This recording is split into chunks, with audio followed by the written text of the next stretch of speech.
టులము ఆ మధురమైన నిశ్శబ్దధామమే మీ నివాస స్థానం.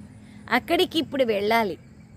ప్రశ్న, వెళ్ళాలంటే సర్దుకోవాలి కదా. ఇప్పుడు ఎవరికన్నా పోవాలంటే సర్దుకోవాలి కదా.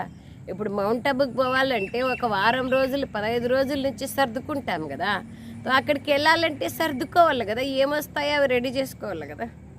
ప్రశ్న, డ్రామా ఆటని ఎవరైతే యథార్థ రీతిగా తెలుసుకుంటారో వారి నోటి నుంచి ఏ పదాలు రావు.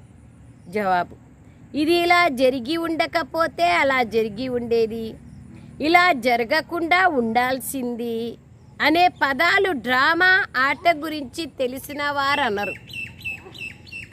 ఈ డ్రామా ఆట పేనువలే మెల్లగా తిరుగుతోందని మీకు తెలుసు.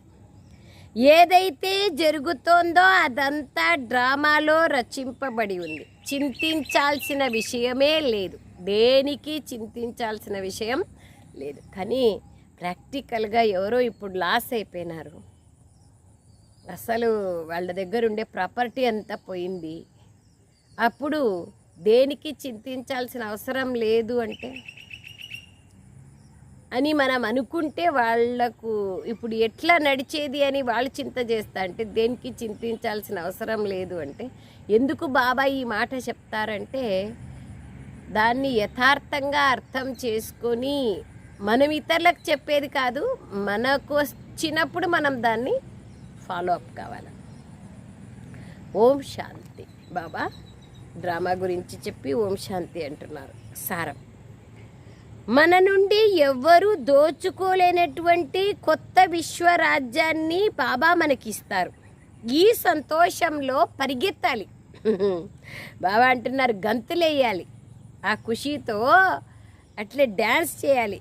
చిన్న పిల్లోడు కూడా పాప 3వ తరగతి 2వ తరగతిలో క్లాస్ ఫస్ట్ వచ్చినాడంటే ఎంత ఖుషి అయిపోతాడు. సో బాబా అంటున్నారు దోచుకోలేనటువంటి కొత్త విశ్వరాజ్యం. సెకండ్ పాయింట్, విజయమాలలోని మణులుగా అయ్యేందుకు జీవిస్తూనే ఈ పాత ప్రపంచం నుంచి చనిపోవాలి. తండ్రి స్మృతి ద్వారా వికర్మలను వినాశం చేసుకోవాలి. వరదానం, తమ శక్తిశాలి స్థితి ద్వారా సర్వుల శుభభావనలను సంపూర్ణం చేసే మహాదానిగా కండి. వేరే వాళ్ళ శుభభావనలను సమాప్తం చేసి లేదా పూర్ణం చేసే మహాదానిగా కండి. స్లోగన్,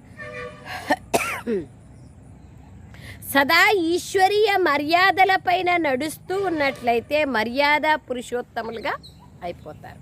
అంతే కదా. రోజు రోజు రోజు రోజు ఒక మర్యాద మనం అలవాటు చేసుకుంటే మర్యాద పురుషోత్తములుగా అయిపోతాం.